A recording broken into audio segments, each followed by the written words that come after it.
ഇപ്പോൾ തിരുവനന്തപുരത്തിന് സമാനമായ അവസ്ഥയിലാണ്. യാത്രക്കാരെ ദുരിതത്തിലാക്കി എയർ ഇന്ത്യയുടെ മിന്നൽ പണിമുടക്കാണ്. ഇപ്പോൾ തിരുവനന്തപുരത്ത് നിന്നും നമുക്കൊപ്പം അല്ലമീൻ കൂടി ചേരുന്നുണ്ട്. അല്ലമീൻ, എയർ ഇന്ത്യ മൊത്തത്തിൽ രാജ്യവ്യാപകമായി നടത്തിയിരിക്കുന്ന ജീവനക്കാരുടെ പണിമുടക്കിലാണ് യാത്രക്കാർ വലഞ്ഞിരിക്കുന്നത്.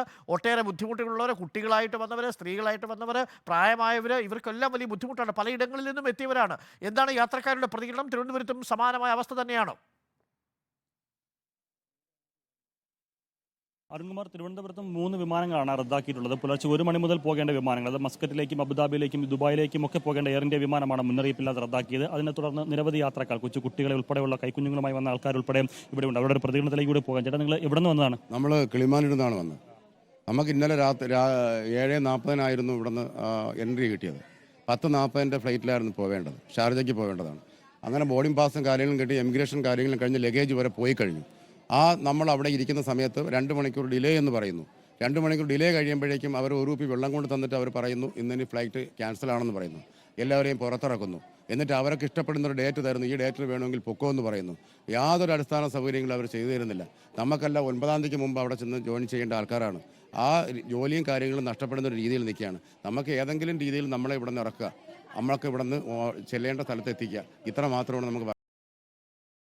ഇവിടെ വിസ തീർന്ന് നിൽക്കുന്ന ആൾക്കാർ ആത്മഹത്യയൊന്നും വേണ്ടി നിൽക്കുന്നുണ്ട്. അവിടെ കെട്ടിത്തൂങ്ങി ചാവുന്നത് ഇവിടെ പോലീസുകാരുടെ കറക്റ്റ് പറഞ്ഞിട്ടുണ്ട്. അവൻ കെട്ടിത്തൂങ്ങി ചാവുന്നുണ്ട്. അങ്ങനെയുള്ള ആൾക്കാർ വരെ ഇവിടെ നിൽപ്പുണ്ട്. അതുകൊണ്ട് അതിനുള്ള ഒരു സൊല്യൂഷൻ കണ്ടെത്തുക. അതാണ് സംസാരിക്കുമ്പോൾ അവരെന്താ പറയുന്നത്? സംസാരിച്ചോ? അവർ പറയുന്നത് ടിക്കറ്റ് മാറ്റി തരാമെന്നാണ് പറഞ്ഞത്. ഞാൻ ഇന്ന് രാത്രി 12 മണിക്ക് വന്നു ഈ കൊച്ചിനെയും കൊണ്ട്. നാണ്ടേ ഇന്ന് മാത്രമേ ഉള്ളൂ. ഞാൻ മസ്കറ്റിലേക്ക് പോകാൻ വന്നതാണ്. ഇപ്പോൾ ഇവിടെ വന്നപ്പോഴാണ് പറയുന്ന ഒരു ഫ്ലൈറ്റ് റദ്ദാക്കി തന്നു. ഇതിപ്പോൾ ഇന്ന് തന്നെ, നാളെ തന്നെ എനിക്ക് അവിടെ എത്തുകയാണ്. എൻ്റെ വിസ തീരുകയാണ്. വേറെ ഒരു നിവൃത്തി എനിക്കില്ല. ഇത് ചെന്നെത്തിയില്ല എന്നുണ്ടെങ്കിൽ എനിക്ക് ആത്മഹത്യ അല്ലാതെ വേറെ ഒരു വക്കിലും ഞാൻ നിൽക്കുകയാണ്. ഇതിപ്പോൾ എന്താ പറയുന്നത് സംസാരിക്കുമ്പോൾ? അവർ പറയുന്ന 14-ാം തീയതിയോ 17-ാം തീയതിയോ ഇന്ന് തരാമെന്നാണ് പറയുന്നത്. അപ്പം നമുക്ക് അതിന് പോയിട്ട് കാര്യമില്ല. എനിക്ക് ഇന്ന് തീരുകയാണ്, നാളെ തീരുകയാണ്. വലിയ തരത്തിലുള്ള പ്രശ്നങ്ങൾ അനുഭവിക്കുന്ന ആളുകളുണ്ട്. കുട്ടികൾ ഉൾപ്പെടെയുള്ളവരെയും കൊണ്ട് രാവിലെ മുതൽ എത്തിയവരാണ്. നിങ്ങൾ എവിടെ നിന്ന് വന്നതാണ്? എങ്ങോട്ട് പോകാനായിരുന്നു? ഞങ്ങൾ മസ്കറ്റിൽ പോകാൻ വേണ്ടിയിട്ടാണ്, ഒരു മെഡിക്കൽ എമർജൻസി ആയിട്ട് പോകാൻ വേണ്ടി വന്നതാണ്. രാവിലെ ഒരു 5:30 ആയപ്പോൾ ഇവിടെ എത്തിയപ്പോൾ പറഞ്ഞു ഫ്ലൈറ്റ് ക്യാൻസൽ ചെയ്യാൻ. ഞങ്ങൾക്ക് ഒരു മുന്നറിയിപ്പും തന്നിട്ടില്ല. അപ്പോൾ അടുത്ത ഫ്ലൈറ്റ് അവർ പറയുന്നത് ഇന്നൊന്നുമില്ല, ഇനി 14-ാം തീയതി അല്ലെങ്കിൽ 17 അങ്ങനെ ഉള്ളൂ എന്ന് പറയുന്നത്. ടൈം മാറുന്തോറും ഫ്ലൈറ്റ് ഇല്ല എന്നാണ് പറയുന്നത്. റീഫണ്ടിന് ഒന്നും പറയുന്നില്ല, 2 വീക്സ് ആകുമെന്നാണ് പറയുന്നത്. അപ്പം ഇന്ന് വേറെ എന്തെങ്കിലും ഒരു സൊല്യൂഷൻ പറയാൻ പറഞ്ഞാൽ അതും അവർ പറയുന്നില്ല. നമ്മൾ വേറെ എന്തെങ്കിലും ക്യാഷ് ഇട്ട് വേറെ ഫ്ലൈറ്റ് പിടിച്ച് പോകണമെന്നാണ് പറയുന്നത്. മാനേജറാണെങ്കിൽ സംസാരിക്കാൻ പോലും അയാൾ റെഡിയല്ല, ഫേസ് പോലും കാണിക്കുന്നില്ല, ഭയങ്കര റൂഡായിട്ടാണ് ബിഹേവ് ചെയ്തത്. ഒരുപാട് യാത്രക്കാർ ഈ രീതിയിലുണ്ടായിരുന്നു. അതെ, ഒത്തിരി പേരുണ്ടായിരുന്നു. ഒത്തിരി പേര് ബഹളം ഉണ്ടാക്കി അവരെ പാട്ടിന് 15-16 ഡേറ്റ് ഇട്ട് പോയി. പക്ഷെ നമുക്ക് ഹോസ്പിറ്റലിൽ കാര്യം നമുക്ക് പോയേ പറ്റൂ. ഏതെങ്കിലും ഫ്ലൈറ്റ് കയറി ഞങ്ങൾ പറഞ്ഞു വിടാൻ പറയുന്നുണ്ട്. ഞങ്ങൾക്ക് ലഗേജ് പോലും കൊണ്ടുപോകണമെന്നില്ല. ഞങ്ങൾ മാത്രം അങ്ങ് പറഞ്ഞു വിടും. ഒരു ഹോസ്പിറ്റൽ, മോളുടെ ഹസ്ബൻഡ് ഹോസ്പിറ്റൽ കാര്യമായിട്ട് കിടക്കുന്നത്, അവിടെ ആരുമില്ല. ഇന്നലെ എമർജൻസി ആയിട്ട് അറ്റാക്കായി ഹോസ്പിറ്റലിൽ അഡ്മിറ്റ് ചെയ്തതാണ്. അപ്പോൾ ആ ഒരു ഇന്ന് നേരം വെളുപ്പിച്ചത് നമുക്കറിയാം. എങ്ങനെയെങ്കിലും നേരം വെളുത്ത് പോയാൽ മതി എന്നുള്ള തിരുതിയിലാണ് ഞങ്ങൾ ഇങ്ങോട്ട് വന്നത്. ഈ നിമിഷം വരെ ഇവിടെ വന്ന് ഇങ്ങനെയൊക്കെ ഇവർ സംസാരിക്കും. ഒരു അകത്ത് കയറി പറഞ്ഞപ്പോൾ അവർക്ക് ആർക്കും ഒരു റീസൺ പറയുന്നില്ല. അടുത്ത ഫ്ലൈറ്റ് അല്ലെങ്കിൽ വേറെ നിങ്ങൾക്ക് ഈ കാശ് പിന്നീട് കിട്ടും, നിങ്ങൾ വേറെ ഫ്ലൈറ്റ് പിടിച്ച് കയറി പോകാൻ പറഞ്ഞ് ഞങ്ങൾ എന്ത് ചെയ്യും? ഇത്തരത്തിൽ യാത്രക്കാരെ മുഴുവൻ പ്രതിസന്ധിയിലാക്കുന്ന ഒരു നടപടി തന്നെയാണ് എയർ ഇന്ത്യയുടെ ഭാഗത്തു നിന്ന് ഉണ്ടായിരിക്കുന്നതെന്നുള്ള കാര്യത്തിൽ സംശയമില്ല. പലരും ഈ ആശുപത്രി ആവശ്യങ്ങളായിട്ട് പോകുന്നവരുണ്ട്. അതോടൊപ്പം തന്നെ നേരത്തെ സൂചിപ്പിച്ച പോലെ വിസ കാലാവധി കഴിയുന്ന ആളുകളുണ്ട്. അവരുടെയൊക്കെ ജീവിതത്തിന് മേൽ തന്നെ ഒരു കരുതലിൽ വെച്ചുന്ന സമീപനമാണ് ഇപ്പോൾ എയർ ഇന്ത്യ അധികൃതർ സ്വീകരിച്ചിരിക്കുന്നത്. നമ്മളിപ്പോൾ എയർ ഇന്ത്യയുടെ കൗണ്ടറിനടുത്താണ് നിൽക്കുന്നത്. അവിടെയും ഉദ്യോഗസ്ഥരെ ജീവനക്കാരെ ഒന്നും കാണാനില്ല. അവരുടെ ഒരു വിശദീകരണവും നമുക്ക് ലഭ്യമല്ല. ഇവർ യാത്രക്കാരോട് പറഞ്ഞിരിക്കുന്നത് ഈ 14-ാം തീയതി അടുത്ത ഫ്ലൈറ്റ് അന്ന് മടങ്ങിപ്പോകാം.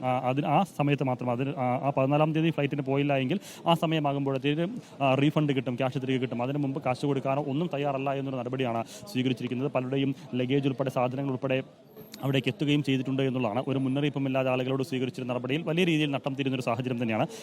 ഇവിടെ ആളുകളുടെ എണ്ണം കുറവാണ്. പക്ഷേ പല ആളുകളും മറ്റ് വിമാനങ്ങളിൽ പോവുകയോ അല്ലെങ്കിൽ പകരം കൊടുത്ത ഡേറ്റിൽ ടിക്കറ്റ് ഉറപ്പിക്കുകയോ ചെയ്തവരാണ്. പക്ഷേ ഇവിടെ കൂടി നിൽക്കുന്നവരെല്ലാം ഇന്നും നാളെയുമായിട്ട് അവിടെ നിർബന്ധിതമായി എത്തേണ്ട ആളുകളാണ്. അവരുടെ വിസ കാലാവധി കഴിയുന്നത്, ജോലിക്ക് ജോയിൻ ചെയ്യേണ്ട ആളുകൾ, നേരത്തെ സൂചിപ്പിച്ചതുപോലെ ആശുപത്രി ആവശ്യം, അങ്ങനെ അടിയന്തര സാഹചര്യവുമായി നിൽക്കുന്ന ആളുകളാണ് ഇവിടെ ഇപ്പോൾ കൂടി നിൽക്കുന്നവർ. ഇവർക്ക് എന്ത് ബദൽ സംവിധാനം അധികൃതർ ഒരുക്കുമെന്നുള്ളത് ഒരു പ്രധാനപ്പെട്ട ഒരു ചോദ്യമാണ്. അതിന് ഒരു മറുപടിയും ഇതുവരെയും ഏതായാലും നൽകാൻ എയർ ഇന്ത്യ അധികൃതർ അധികൃതർക്കില്ല എന്നുള്ളത് തന്നെയാണ് മനസ്സിലാക്കാനാകുന്നത്. ഓക്കെ, അല്ലമീൻ, വളരെ നിർഭാഗ്യകരമായ കാര്യമാണ്. തിരുവനന്തപുരത്തും കൊച്ചിയിലും ഒപ്പം കോഴിക്കോടും കണ്ണൂരിലും സമാനമായ അവസ്ഥയാണുള്ളത്. എയർ ഇന്ത്യയുടെ വിമാനങ്ങൾ റദ്ദാക്കിയിരിക്കുന്നു. എന്ത് വൃത്തികേടാണ് യഥാർത്ഥത്തിൽ ഈ എയർ ഇന്ത്യ പ്രസ്ഥാനം കാണിക്കുന്നത്. നേരത്തെ പൊതുമേഖലയിലായിരുന്നപ്പോഴും ആ സ്ഥാപനത്തിന് രക്ഷപ്പെടാൻ ഒരു ഉദ്ദേശവുമില്ല എന്നതുപോലെയാണ്. ഇപ്പോൾ അത് ടാറ്റ ഏറ്റെടുക്കുന്നു. ടാറ്റയും ഏറ്റെടുത്തതിന് ശേഷം എയർ ഇന്ത്യയിലെ ജീവനക്കാരുടെ മനോഗതിയിൽ ഒരു മാറ്റവും ഉണ്ടായിട്ടില്ല എന്നുള്ളതാണ്. വളരെ കോമ്പറ്റീഷൻ നിറഞ്ഞു നിൽക്കുന്ന ഒരു മേഖലയാണ് ഏവിയേഷൻ. ആ ഏവിയേഷൻ മേഖലയിൽ എയർ ഇന്ത്യക്ക് പിടിച്ചു നിൽക്കണമെന്നുണ്ടെങ്കിൽ യാത്രക്കാരുടെ വിശ്വാസം നേടണം. കാര്യമായി ആ എയർ ഇന്ത്യ സ്ഥാപനത്തെ, ആ ബ്രാൻഡിനെ ആശ്രയിച്ച് നിൽക്കുന്ന ചില മനുഷ്യരുണ്ട്. അവരോട് എയർ ഇന്ത്യ ഇങ്ങനെ കാണിക്കാൻ പാടില്ലായിരുന്നു.